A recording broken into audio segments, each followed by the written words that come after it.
All right, well, good afternoon. I'm Megan, half of the Dr. Bell pair, and we wanted to thank Tony, Dustin, and the Department of Communication, English, and Philosophy for sponsoring this event. Our understanding is it's part of your campus common read, so we're really honored to be here and spending a little bit of time with you.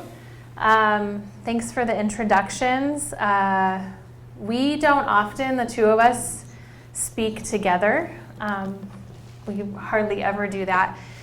We work very differently, even though we care about a lot of the same issues and at times overlap in some of the things that we teach and research.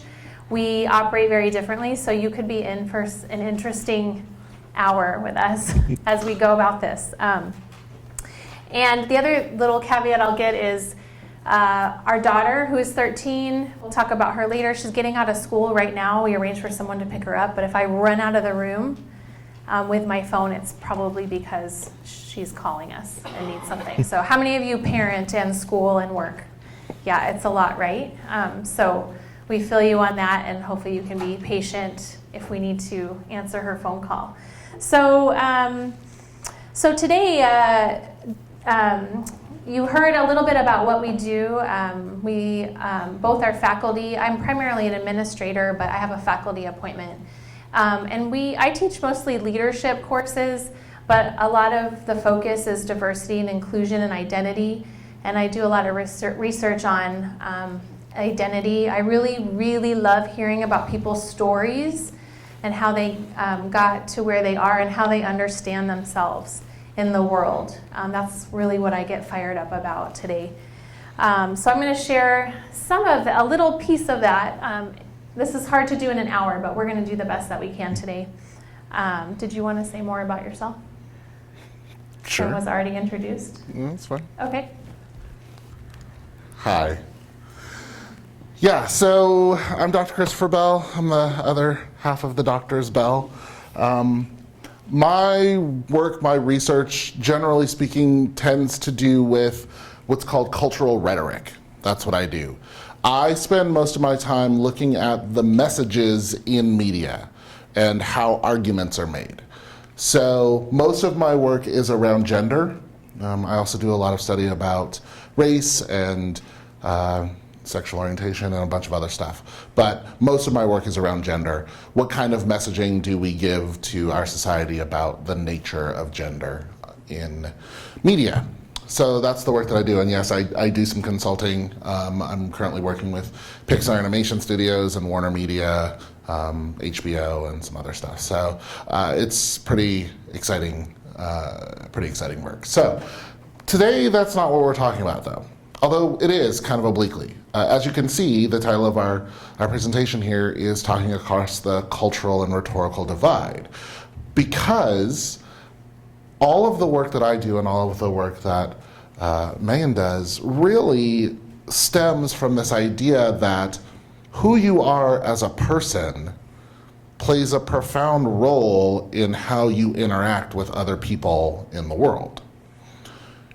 Each one of us wakes up every day with this bag of stuff, and the bag of stuff is who we are as a person, and everything in that bag matters for how we present ourselves and how we talk to other people.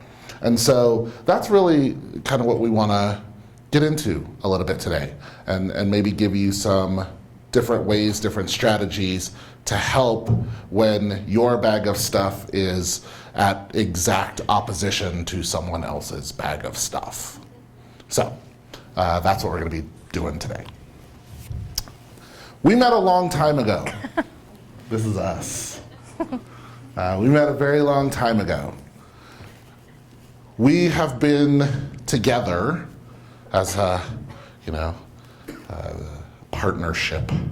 We've been together for just over 23 years. When we met, I was a junior, Megan was a freshman, and we have been together ever since. So some of you are juniors and some of you are freshmen, and pay attention. Pay attention to the people around you. One of those might be sticking around for the rest of your life. Megan and I, are very different people. Anyone who knows the both of us together understand that our ways of being in the world are very, very different. And I'll say that when we first met each other, I really, really did not like him. No. So That's not true. we're going to start from that place because this is across the divide, right? You liked me, I didn't like you. No. That was different. He was loud and annoying and thought he knew everything and took up all this space, and I'll let you say what you thought of me. But this is to say that we're bridging the divide here, right? We come at the world from a very different place, and our instant impression of each other was not favorable. It was not. Yeah, you liked me. I did not like you. No, when we met, I was. You guys don't have residence halls here, but I was the RA in her building. So she was a freshman causing trouble in the residence hall, and it was my job to, hold those residents accountable for stuff, which made me not a very popular person, but we overcame that. So the point that I'm trying to make with this is that two people, seemingly from completely different environments, completely different walks of life, completely different circumstances, two people with two very different ways of being in the world, we're able to sort of come together and realize we're actually not that different. Our lives, while wildly divergent from each other, actually were made up of a lot of the same components. Yeah, I told you I like people's stories and their backgrounds. So we both grew up in a suburb of Denver, but my people were from Michigan originally. You can hear that in my voice a little bit sometimes. When Chris first came to my family, because eventually somebody liked somebody, and we decided we wanted to meet each other's families. And culturally, very different families. My people are from Michigan, kind of reserved, I would say. My mother in particular likes things a certain way. She's always worked, but takes pride in keeping a very tidy house. She likes things the way they are. We're, in Chris's perspective, fairly quiet, not a lot of drama, at least externally. So him coming to my family's initially was a very big culture shock. And what do you always say? You felt like? Three things. Number one, Megan's family, Megan's people, they are we. They're like this big. Her entire family is tiny. So the first thing that I felt when I went over to her house for the first time was huge. It just felt large. Like I was Godzilla storming the village. Right? That was the first thing. The second thing is Megan has put this very kindly from the inside. From the outside, her family is super formal. Everything in their house is formal. And it felt a lot like a museum the first time I went there. Like everything was in its exact place, everything was sparkling clean, and nobody was talking. It was very quiet. Which for me was a huge culture shock because that is not my family at all. You can maybe even hear it in my voice a little bit. My people are not from Michigan, my people are from New Orleans. And because my people are from New Orleans, my family has a whole different vibe to it. My house is loud, it's obnoxious. I have one brother, one sister, my mom, my dad, my grandmother. Everybody lived in the same house, and the way to get heard was to just be louder than all the other people trying to be as loud as they can all the time.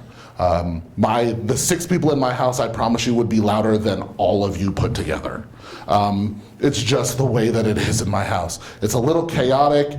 Everybody is super friendly. When you walk in the house, you are family the second you walk in the door. So it was really the exact opposite experience. I don't think I talked for like the first 3 years that I went to their house. I was terrified. In case you can't tell, I'm not black and Chris is black. But what's interesting about us is we're actually both multiracial. If you understand a little bit about our family, I said my family's from Michigan, but my mother's side of my family immigrated from Brazil. And so as we got to know each other better, even though it was culture shock for both of us to go to each other's families and to start understanding our different backgrounds and identities, we have a lot in common, and actually our families do too. And through some work and time over the years, overcame some of what perceived as could be very different that maybe initially you would think we wouldn't be able to overcome. Both of our families are racist on some occasions in various ways, and so we had to overcome the fact that we were in this interracial relationship. It took my grandmother a long time to use Chris's name and not call him that fellow. That was good times. But, and then similarly, they didn't really get my identity. It was like, who's this tiny Mexican girl who doesn't talk and won't eat anything? Why doesn't she eat anything, Chris? How come she doesn't eat anything? And I'm like, I ate, and I'm not Mexican. Hi.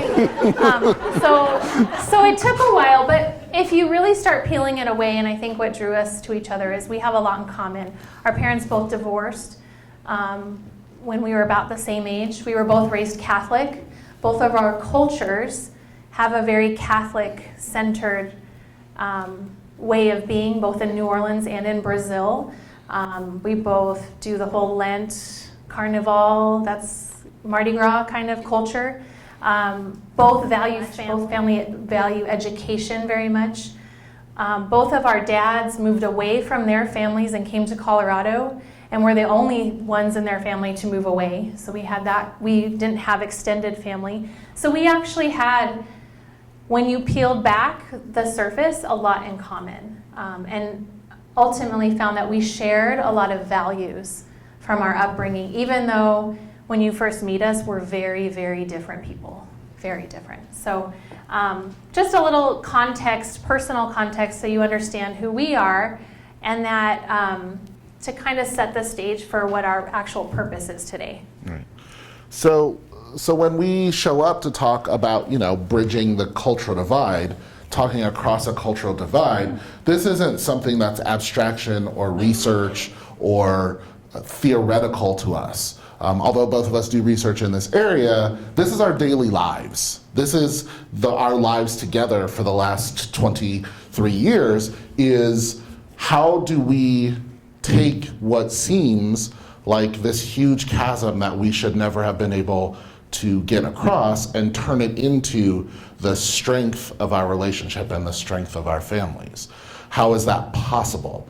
And the answer is that we have been able to come together in communication, in the way that we communicate with each other and the way that we communicate to the world. So what we're trying to do today is really sort of expand on your common read. This is the common read for this year, Talking Across the Divide, by Justin Lee. And what we're going to try to do is to show you how you can actually deepen what's being talked about in that book by a better understanding of how identity works, a better understanding of the power dynamics that are inherent in our communicative processes as human beings. Because as Megan is often found of saying, we don't all sit at the table equally. Yes, so as we were reviewing the key concepts of this book, which I think is excellent, we did feel that perhaps what could be missing is really understanding a bit more about when you're coming together and trying to understand people who are on seemingly different sides of an issue, how their own identities and history inform their perspective and shape their values And you can't really erase that or ignore that as you enter into a conversation. All of those things are at play all the time. I am a woman, I identify as a woman, I show up as a woman, I'm read as a woman. And that means something different than how Chris shows up in a space as a man, someone who identifies as a man. Racially, we show up differently. Our physical presence is different. There's just a lot going on. Anytime that you're trying to communicate with people, all of that is happening. Whether or not we want to say, we're all the same on the inside.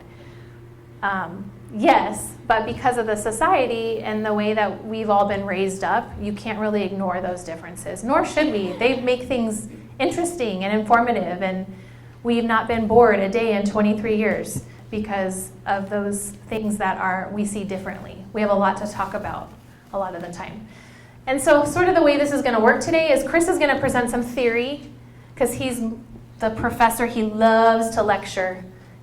You get him going, he'll lecture, you talk to his students, right? Like, that's how he runs his classes. After Chris gives you a little bit of theory in a short lecture, then I'm going to follow that up with maybe some strategy. The way that I usually show up is more of like a workshop or a facilitated discussion with activities. So we're going to kind of give you a flavor of both of us, present some theory, present some strategies. So we're not going to just tell you, oh, everything's terrible, see y'all later. We want to give you some tools maybe to leave here with, so you can follow up on today. Yeah, some of you have heard me before. It's my favorite thing to do to show up and say, everything's terrible, and then leave. We're not going to do that today. We're going to do something different. Here, so, this is you. In order for you to understand how these communication divides came to be, how these communication divides exist, you have to understand who you are. Who you are, not just as a person, but who you are as a species. So, I'm walking around right now and I'm looking, checking you people out. You guys have some stuff. People have some stuff. You got a laptop, that's nice. You got a water bottle, that's nice. You got a backpack. In life, just as a human being, I'm a pretty big person. I'm about 6'2", I go about 270, I am a big person. As I walk around and I look at your stuff, here's the reality. With very few exceptions, as I look around, there's a few, but with not a whole lot of exceptions. In this room, if I wanted your stuff is my stuff. For many of the people in this room, if I wanted your stuff is my stuff. And keep in mind that about 60% of the people in this room are women. Historically, over the course of humanity, that also meant your body. So, that's the way humanity has worked since the beginning. Is that for most of you, if I wanted your stuff is my stuff. So why don't I do that?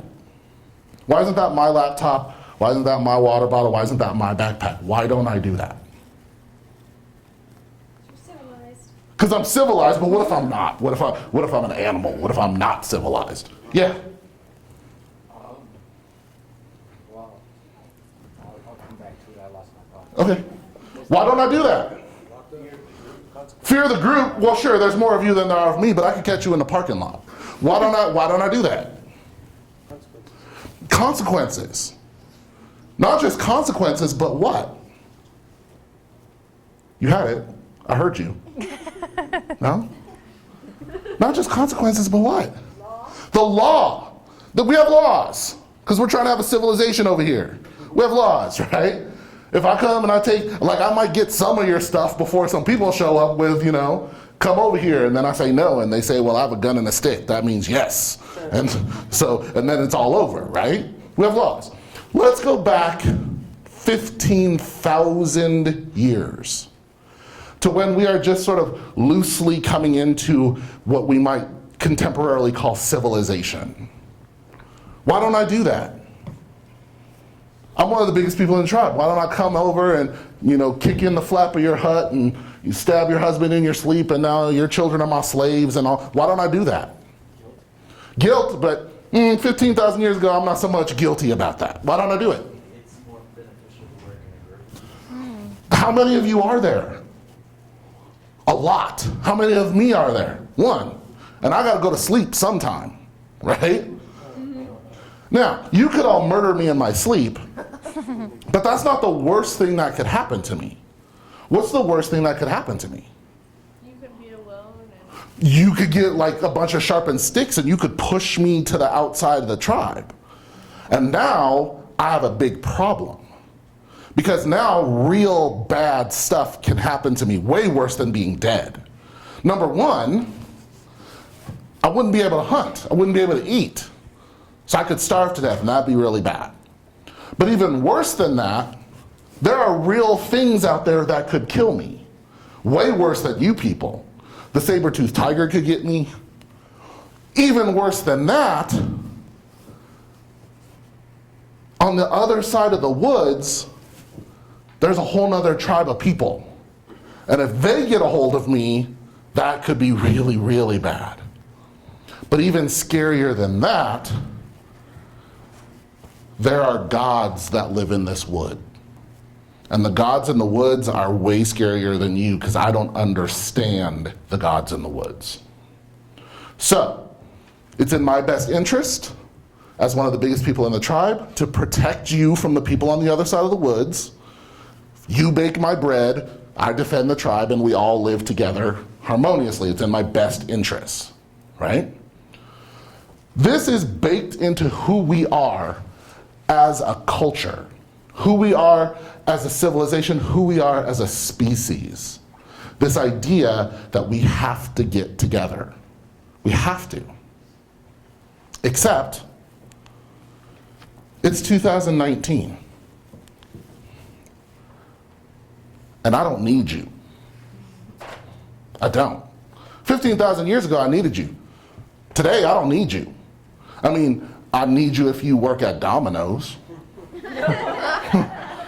I need you if you keep my Netflix on. But beyond that, I don't need you.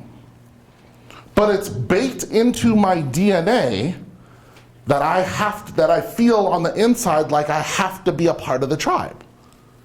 And so what do we do in 2019? We pick an arbitrary totem and we tribe up around it. And you don't have to be a social theorist to understand how this works. This is a thing that I call in my own research the like me theory. It's pretty easy. In general, as people, we tend to like people who are like me. So if you look like me, you dress like me, you sound like me, you are from my same city or my same college, you're my same religion or my same race or my same sex, you are from my same country, you are like me. And therefore we're on the same tribe. And the more of those things you can check off, the more in my tribe you are. But here's the other part about that. My tribe is the good guys. Always. 100% of the time, forever. We're the good guys. Which means we are smart and beautiful and kind and all the good things in life. We're the pure and original people. We were here first. Right? These are completely arbitrary. We made them up so that we have a thing to tribalize around. You know how I know that? Because these are fluid. Because right now it's, oh, my skin is white and your skin is brown, so I'm on this tribe and you're on that tribe. Oh, I am gay and you are straight, I'm on this tribe and you're on that tribe, but let the Russians show up tomorrow. And all of a sudden, get over here, we are on the same tribe now, and the other tribe are the Russians. So the tribes are arbitrary. We just make them up. And we make them up for the same reasons we make these up. If you don't look like me, if you don't sound like me, if you're from somewhere else, if you look sick or weak or unhealthy, if you have a different background, we think that you are hard to relate to, and we think you're too different from us, and we don't want to be around you. Because you're not like us. But we're the pure and original people. And we are good and smart and kind and beautiful and all the good things in life. And if you were good and kind and smart and beautiful, you would be like us, but you're not, clearly, so you also can't be those things. You can't be good and smart and kind and beautiful and all the good things in life because you're not on our tribe. We are the pure and original people. You are the other with a capital O. And you don't get to be any of those things. And because those tribes are arbitrary, it is sometimes difficult to understand when you're the good guys and when you're not. And therefore, the way that we interact with other people is entirely based on our completely arbitrary understanding of how these tribes work. Does that make sense to everybody? So, what do we do with that? What do we do with the fact that all day, every day, people, against our will, are sorting us into tribes based on whether or not we're like them? Tribes that have absolutely no actual merit or bearing on real life, on the way that we actually live in the world. What do we do with that? So I fixed it? Yeah. Yeah, okay. So I would add to what Chris was saying in that a lot of the times when this is happening, it's really happening subconsciously. Sometimes we are looking for people that have things in common with us, but sometimes our interactions and the way that we're approaching people, that's happening all kind of behind the scenes. And we're not always conscious of how those dynamics are playing out and the times where we are leaning towards the people that are more like me as opposed to not like me.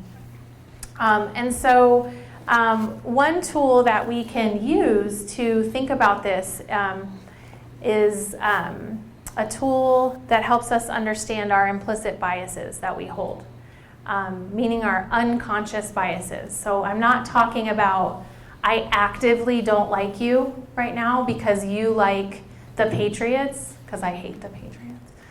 And I like the Broncos. That's not what I'm talking about. I'm not talking about an active choice that I'm discriminating against you or treating you differently. I'm talking about something that's happening really unconsciously. They're mental models that we hold about other people. We don't even oftentimes know that we hold those, and we're not aware of them.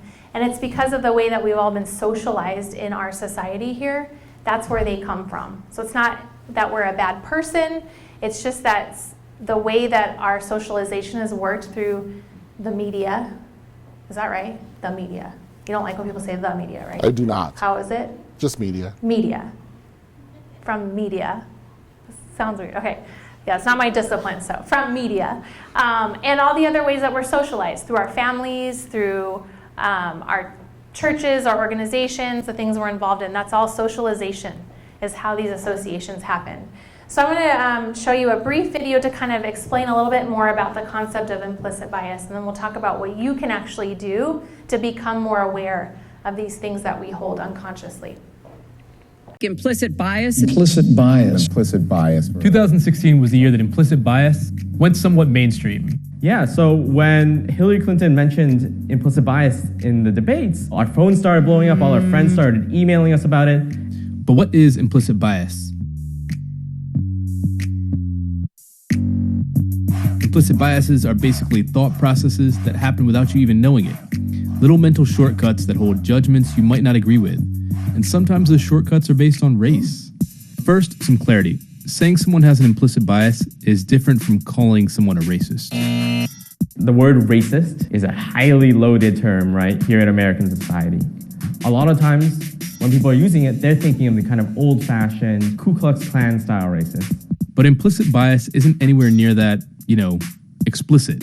Implicit bias is something that comes out of ordinary mental functioning, out of how the mind normally works. We've all grown up in a culture with media images, news images, conversations we heard at home, our education. Think of that as a fog we've been breathing our whole life. We'd never even realized it, what we were taking in. And that fog causes associations that lead to biases. I somehow know that if you say peanut butter, I'm going to say jelly. That's an association that's been ingrained in me because throughout my life, peanut butter and jelly are together. And in many forms of media, there is an overrepresentation of Black men and violent crime being paired together. And because of that, I actually deep down inside have been taught that Black men are violent and aggressive and not to be trusted, that they're criminals, that they're thugs.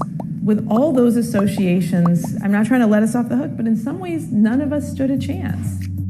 Starting today, we'll post a video a day dealing with one challenge of understanding implicit bias and its relationship to race and exploring ways we might combat the problem. One more thing, if you're seeing this and thinking that it doesn't apply to you, well, you might be falling prey to the blind spot bias. That's a scientific name for a mental bias that allows you to see biases in others, but not in yourself. We're biased.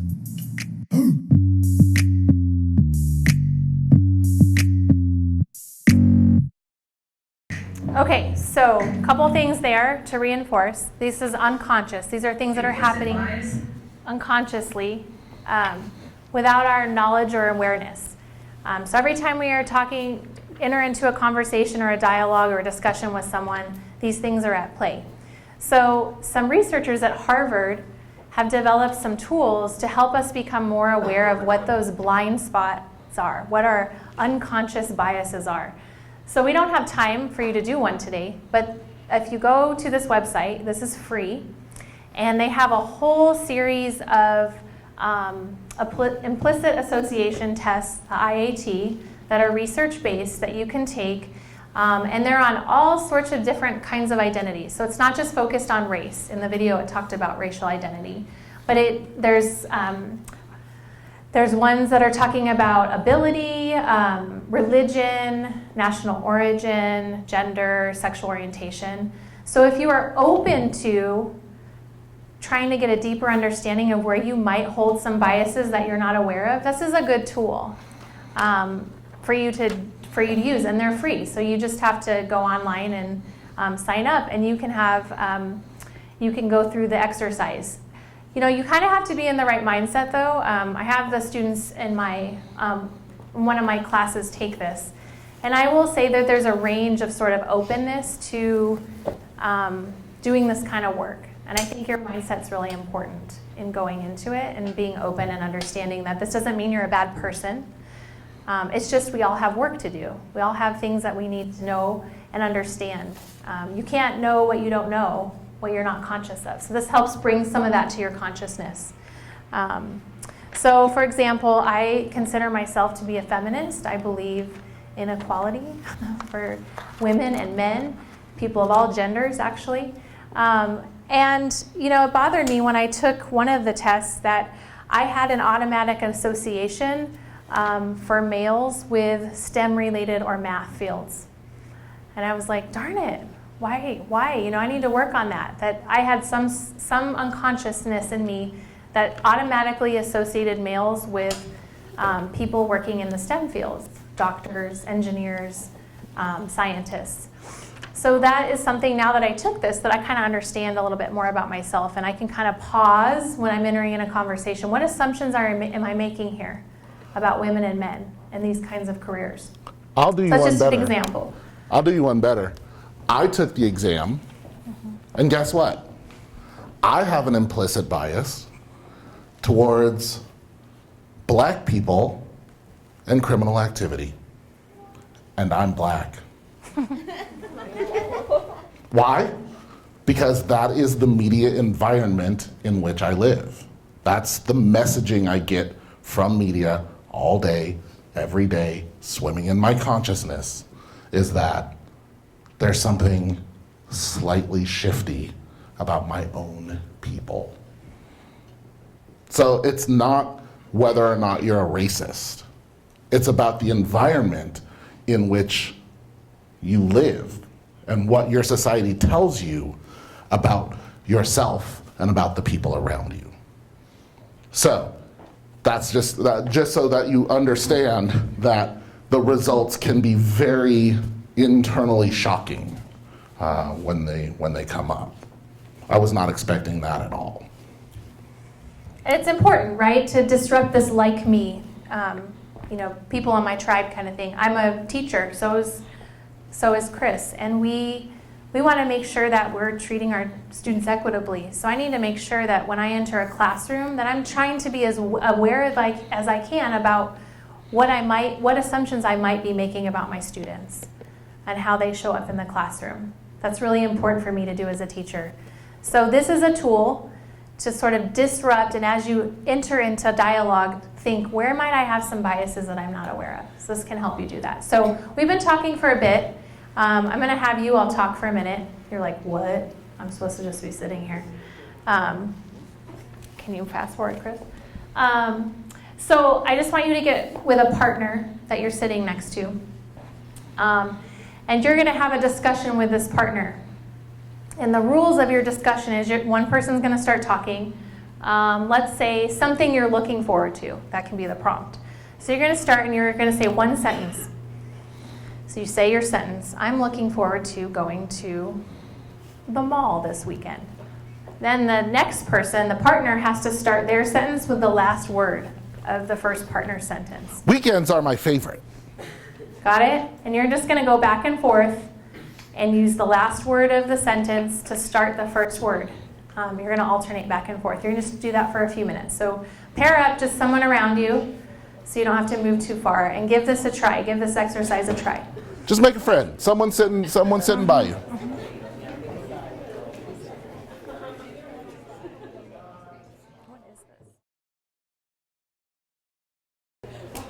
Okay, I'm going to stop you. Hopefully that was enough time to get that experience. So what was that like? Just tell me, what was that like to do that with your partner? What, pardon? For me and him, it was funny and easy. Funny and easy? Why was it easy? So we kind of were smart mouthing each other while doing it. Nice. Trolling each other a little bit. How about other people? What was that like? To be forced to have the conversation with that rule in place of using the last word. It was kind of difficult. Difficult? How come? Because you gotta remember, or you gotta already start establishing how you're gonna go, what route you're gonna get. Right. One more comment. Hold on to that thought. It was crazy how similar our thoughts were on things, but at the same time we weren't really listening because you have to think about the last word to speak back.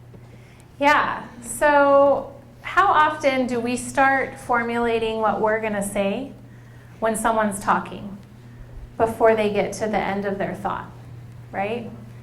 Someone starts talking and 3 words in, I already know how I'm going to respond, and I get really excited. And so then maybe I'm not listening as closely anymore because I'm so excited to say what I want to say, right? Is that a common experience?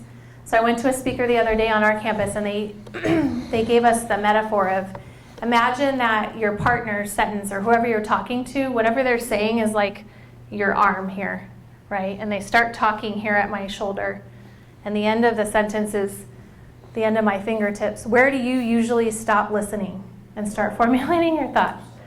Some people are like, oh, way up here. Very rarely are we listening all the way to the end of our fingertips. Very, very rarely. So I wanted to make that point about communication, and when we're trying to understand each other, are we already stopped listening and trying to fill in our gaps of what the other person's going to respond?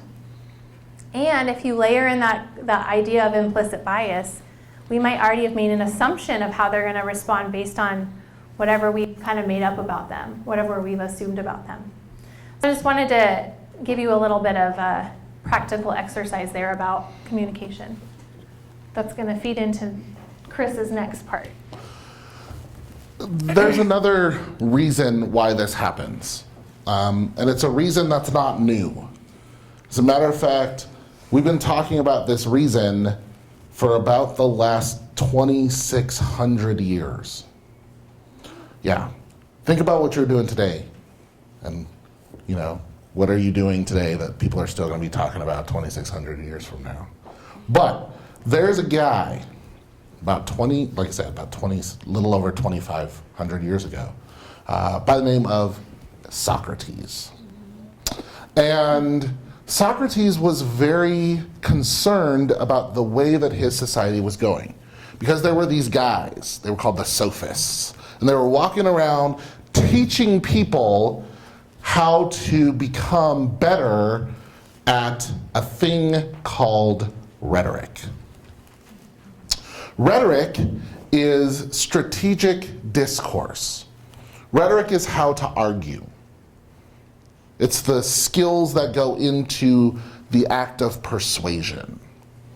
It is the art and practice of strategy in discourse. And Socrates was really concerned about this because when you're engaged in strategic discourse, when you're engaged in rhetoric, the goal is what? To win. The goal is to win. And Socrates said, there are times where we need to be able to interact with each other where that's not the goal. And he made a very distinct split between rhetoric, strategic discourse, and what he called dialectic, which is explanatory discourse. In dialectic, I am not talking to you in order to formulate a counter position to what you have to say.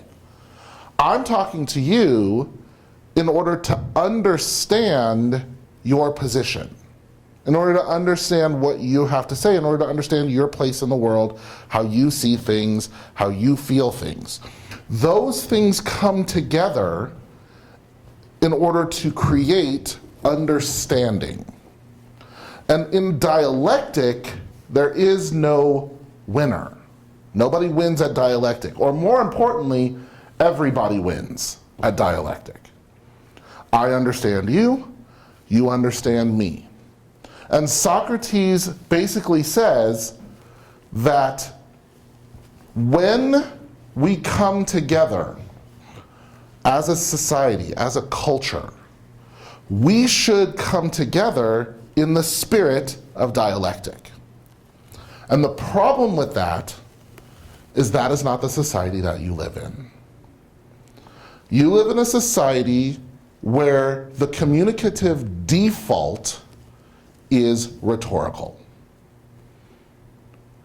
Our society likes to argue. And more importantly, our society likes to win at stuff. All kinds of stuff. Our society likes to win at stuff, so much that we make up stuff to win at. And not only do we like to win, but we like to win over everyone. We call the NFL's winner at the end of the year, we call the world champions, and we don't play nobody. It's easy to be the world champions of a thing, you're the only people who play it. And the things that we aren't good at, that are actual world competitions, like soccer, we don't care about. We made up a whole nother football so that we could be the best at it. So, we are an argumentative people, which means you have to make a conscious decision to engage dialectically. And how do you do that? You do that like Socrates did it. Socrates says, in dialectic, your goal should be to ask more questions than you make declarative statements. Making statements is a rhetorical strategy. Asking questions is a dialectical strategy. So when I enter into our conversation, I ask you a question, and then it is my job to listen to your response to the end of your fingertips. Not formulate my opinion in the middle, but to actually listen all the way to the end of your fingertips, because I'm not trying to win this conversation. I'm trying to understand, and the only way I can understand is if I let you finish what you're saying. So I ask you a question, and then I try with every fiber of my being not to jump in the middle, not to interrupt you, not to interject, not to tell you what I think, but to actually listen to what you think and to let you finish saying what you're saying before I respond. And when I respond not with a statement about what you said, but with a question that encourages you to continue to talk. That is dialectic. And that's the part of bridging this cultural and rhetorical divide that is the hardest for us as a people, hardest for us as a culture. Because, be honest, be 100%, this is only going to happen inside your head. So you can be 100% honest with yourself. How much do you actually care what other people have to say? And if you're being really honest with yourself, a lot of you right now are like, I don't. And the reason for that is your culture encourages you not to. Your culture encourages you to think about yourself and nobody else. So you're swimming upstream.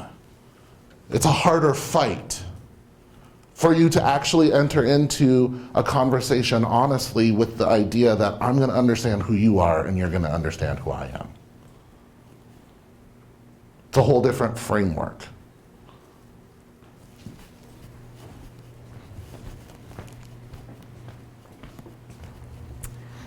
So this is the 13-year-old, our daughter, Olivia. She forgot her phone, so she wasn't able to text us. Just a little update on what's happening since we've been presenting. The 13-year-old forgot her phone. The dance teacher texted us, so everything's good now. But I don't know if you've been around many 13-year-olds.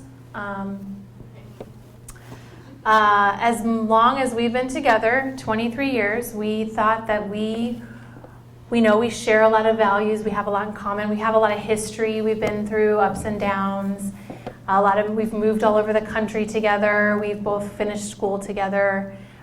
We've done a lot, but nothing prepared us for parenting together, nothing. And it's interesting every single day as we have to negotiate caring for this person. And we thought we were a lot on the same page, and for the most part we are, but we wanted to sort of share how you can care a lot about someone and actually care about who they are and what they think, and still not see eye to eye sometimes, and how we work through that. So Chris is going to tell you a little story about a recent time where we were not on the same page. So here's the story. Our daughter, from the age of about 6, I think she started when she was 6, until she was 12, was very competitive in sport karate. She was a sport karate kid. And she, from the time she was a white belt, from the very beginning, all the way until she was a brown belt, one stage before a black belt, was, in whatever division she was in, the best person in the division. The best. My former students can corroborate that. She was the state champion over those years, between 6 and 12, over those 6 years, she was the state champion 4 times.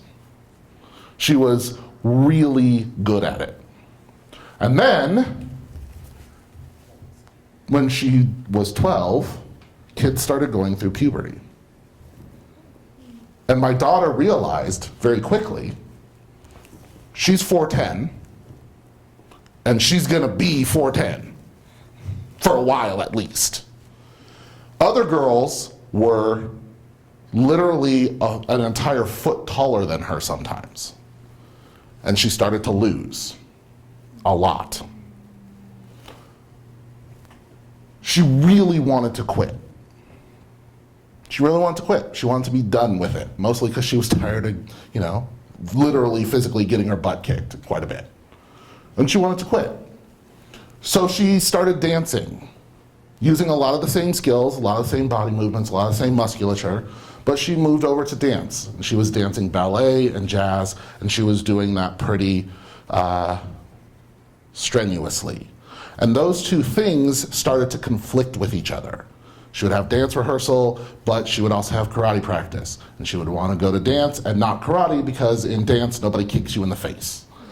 And so I was of the mindset that you said you wanted to do this thing, so you should do it. Caveat that, when she said to me, I want to quit, I had already paid the money for her to enter into a tournament. So she was supposed to go and compete.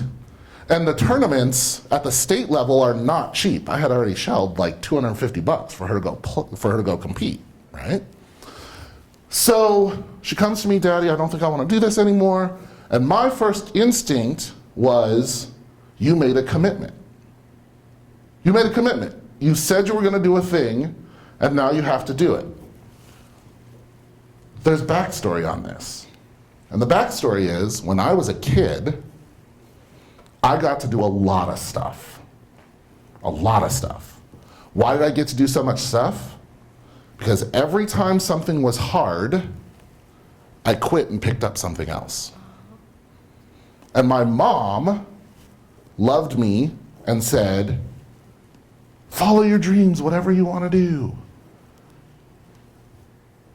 And so as a parent, I came around to, well, that's why I never really got great at anything. I'm pretty okay at lots of stuff, but I was not really great at almost anything.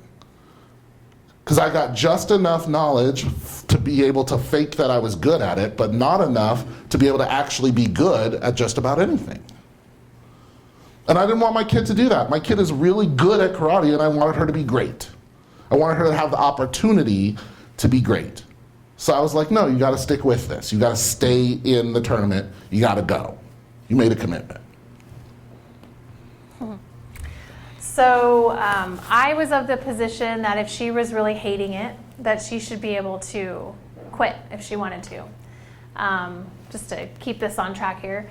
Background for me is I am an overachiever perfectionist who is really hard on myself and still to this day want to do everything perfectly and never fail at anything. And my parents sort of pounded in the value of hard work, and you don't give up, you don't quit something. If you make a commitment, you follow through. That was sort of how I was raised, and so I struggle with putting a lot of pressure on myself. And I was at this place where, wow, I don't really want my daughter to feel like she has to be perfect at everything, and if she really doesn't want to do something, maybe we shouldn't put that pressure on her. So we had a big old fight about this, huge one. Went on over a couple of days.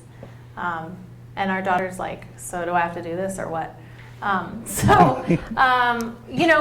We decided, because Chris also forgot that he didn't just pay for the tournament, he paid for all the lessons leading up. Well, yeah. So it was a couple months out that we still had money into this.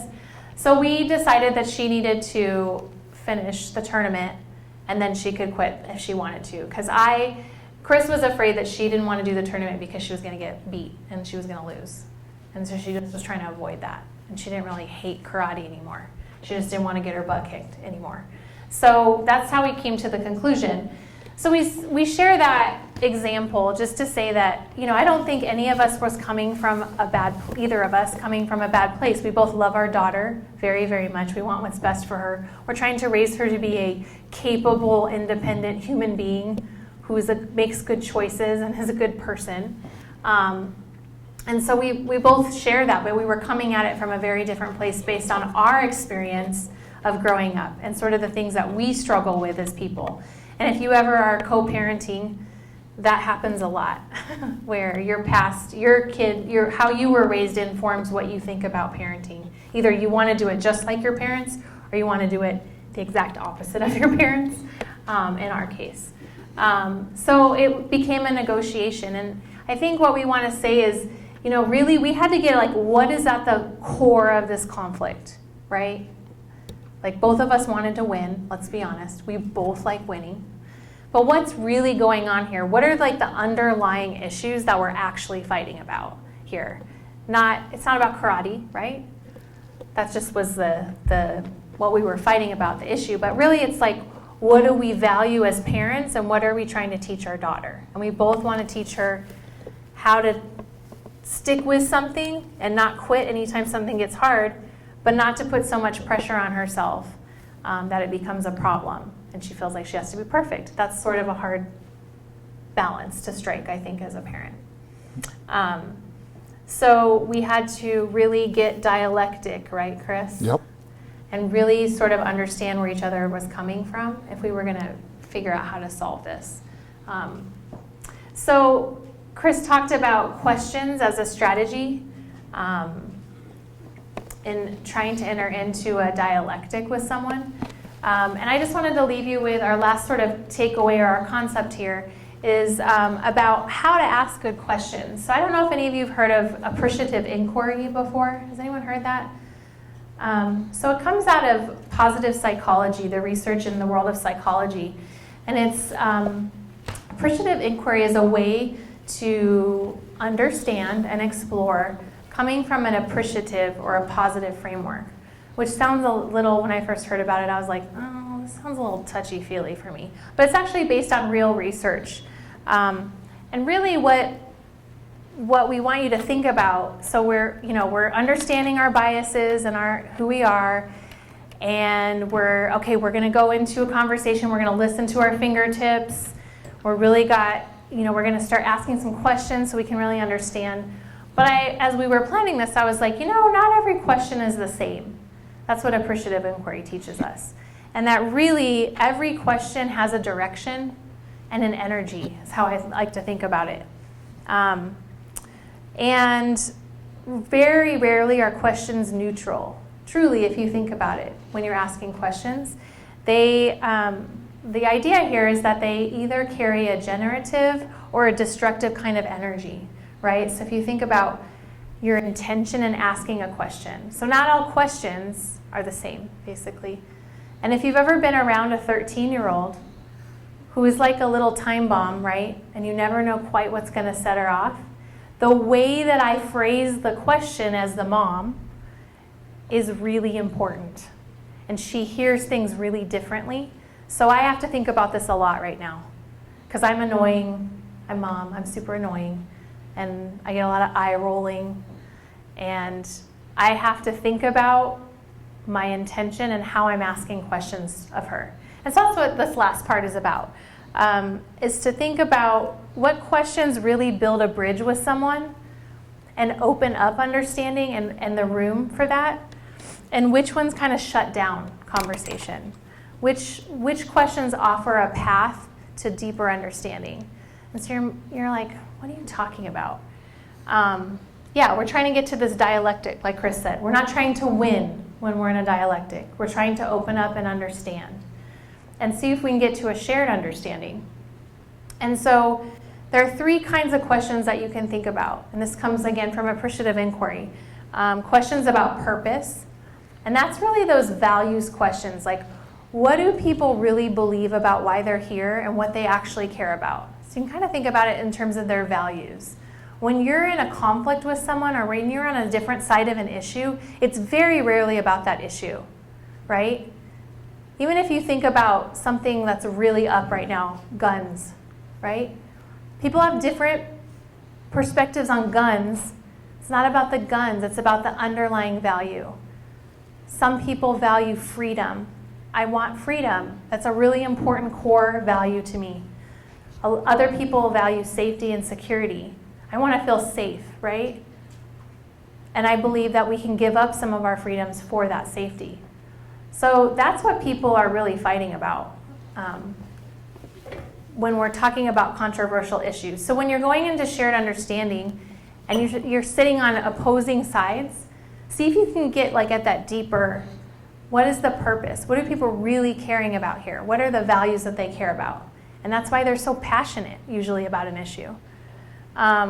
Questions about strength. So appreciative inquiry asks us to stop focusing so much on the negative and the deficit.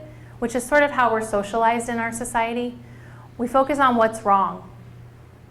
If you're in the world of faculty, this is everything faculty are trained to do. They're trained to be critical and pick apart an argument and see the holes in a research and in a hypothesis, right? This is what faculty are trained to do. Appreciative inquiry says, where do we have strengths? Where do we have things that are good that we can build off of? So when you're approaching a problem, rather than dwelling on everything that's awful, this really is terrible, what's working? What is actually good? There is usually something good happening. There's usually something you can build on. And appreciative inquiry says, if you focus on everything that's not working, you're not going to get anywhere. Help people understand what's working and how they build on that and expand that for the future. So you can ask questions around strengths. What do you love about this? What really makes you passionate about something? These are questions that open up understanding.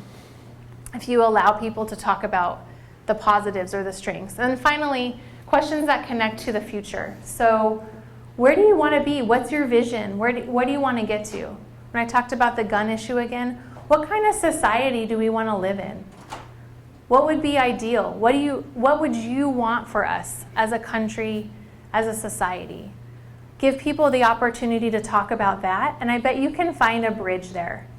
I bet you that even if you seemingly sit on a side of a different issue of someone, that if you start talking about what do people really care about, what are people passionate about, what are their strengths, and what are their hopes? This last one's about hope. What are they really hoping for? If you can generate questions that get at these three things, you have a better opportunity to get to that dialectic place with shared understanding. So that's another tool. If you look up appreciative inquiry, if you Google it, you'll get a million things that come up. And there's some more tools there for how to actually structure questions that open up discussion for possibility and for a deeper understanding. Speaking of which,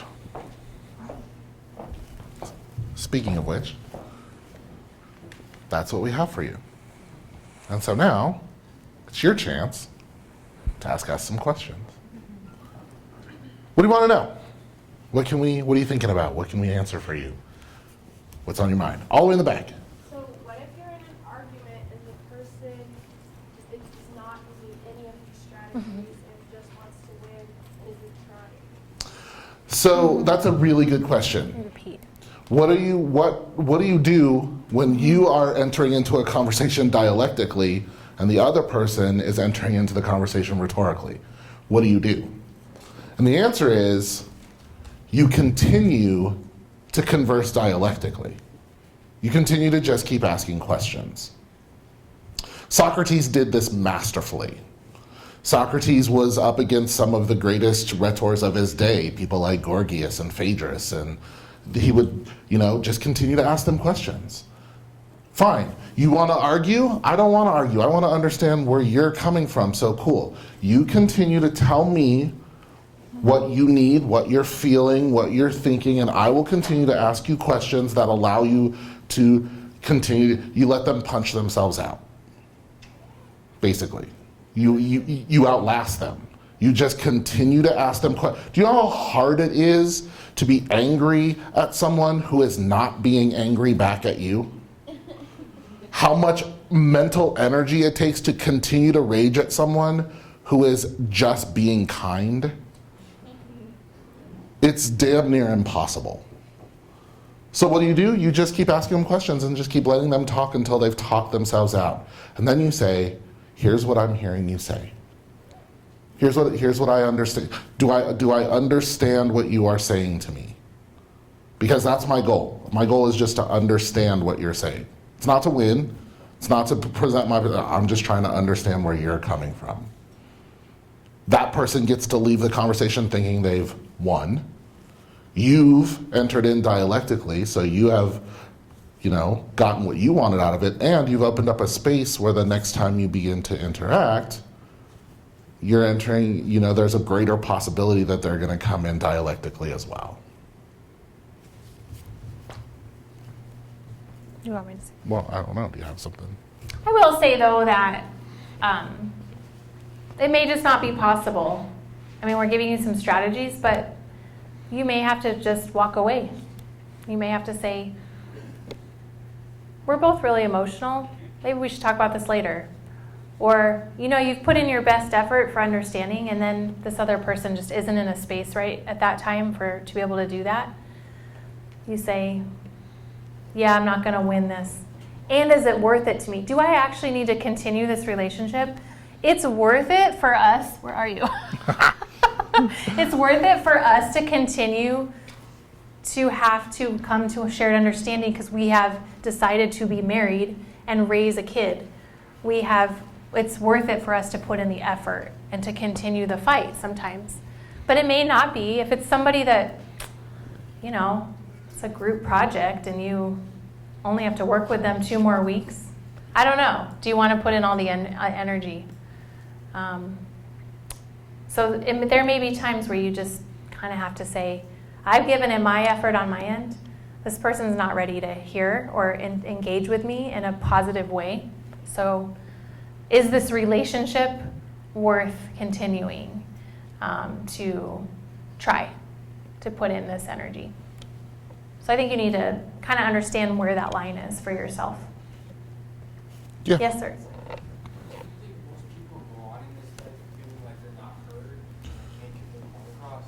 Do I think most people go on in life believing that they are not heard and that they can't get their point across?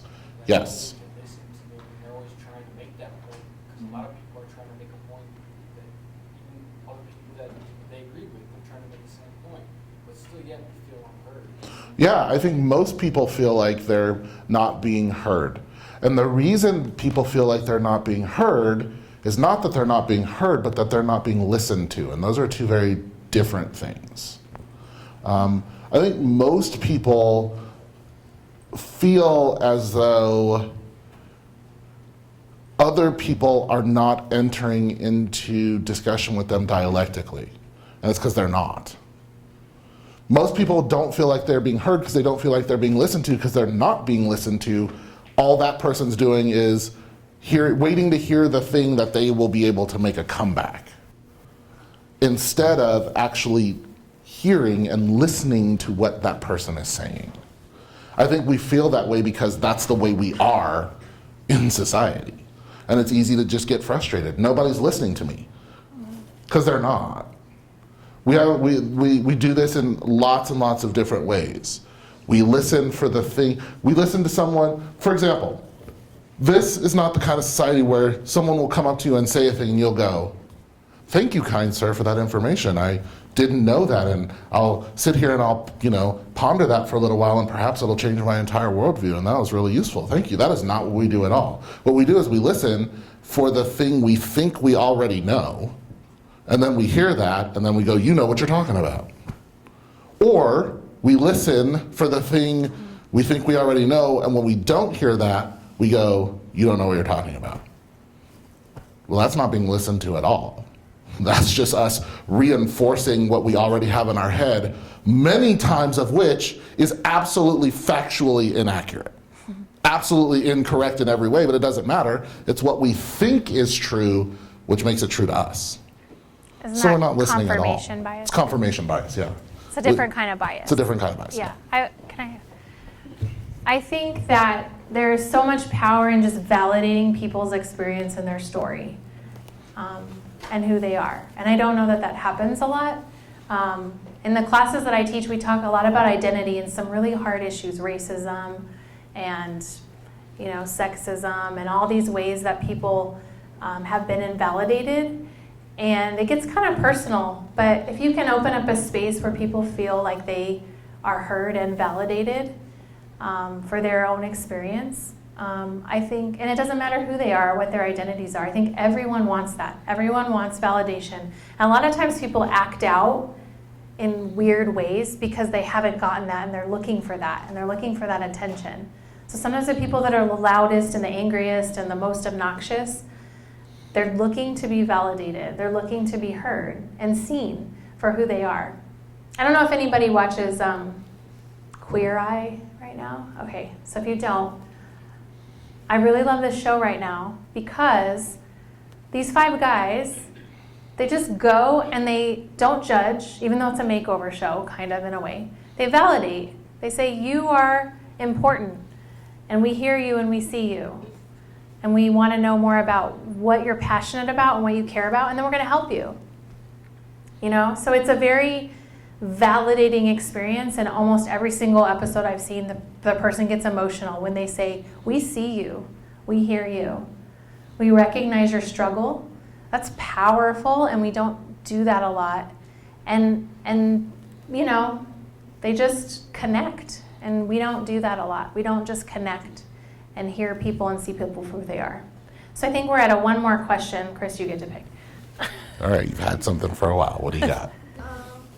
So I know that in our society, it's pretty polarized between Democratic and Republican. Mm-hmm. And in debates, Mm-hmm. they are usually thinking about what they're going to say. Mm-hmm. Like they practice it a lot. What if we made debates linguistic? So here's the fun part about that. They used to be.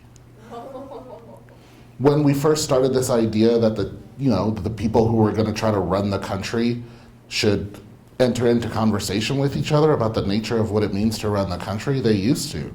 They used to sit down and talk amongst the two of them, and sometimes a lot of people got to sit around and watch, and sometimes they didn't, and they would go on forever. You know, those are called Lincoln-Douglas debates. You should look them up. Abraham Lincoln, Stephen Douglas. When they were, trying to run for the presidency of the United States, both of them sat down for hours and hours and hours, and they would just tell, well, what about this? Let's talk about that. What about this? Let's talk about that. When did it change? When people started being able to put commercials in the middle. Seriously, that's when it changed. When it moved from being an enterprise in who was going to be the best at running the country to an enterprise in who's going to get the best ratings tonight. That's when it changed. And so the way that we do debates now is not designed to get to who's going to be the best person in the country. That's why people are all bent out of shape this time around about how the debates work, because they took the format of the debate out of the hands of the networks and back into the hands of the committees. And the people who run the networks are not really happy about that. But that's the reality of it. And it's going to get exponentially worse next year. It's going to get exponentially worse.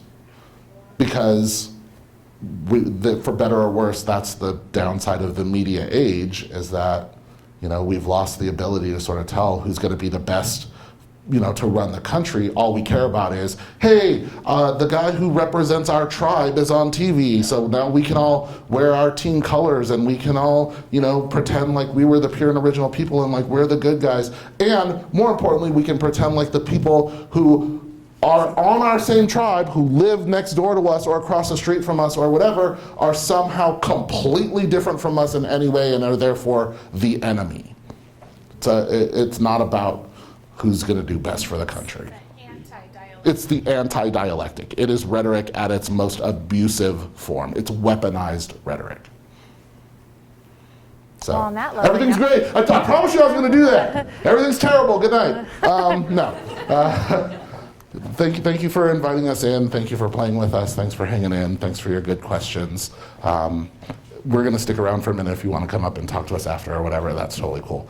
But we recognize we're a little over time. So I'm going to hand it back to Tony. And I have one final question, not pertaining to rhetoric, but pertaining, as you know, sometimes the art of being a college is in selling courses somewhat. How do you feel about Harry Potter? In less than... How do I feel about Harry years. Potter? Yes, in less than 10,000 years. I don't even understand the nature of your question. I think Harry Potter is incredibly important. I've written 6 books about Harry Potter. It's my major research artifact. I've spent the last 10 years studying Harry Potter pretty intensely.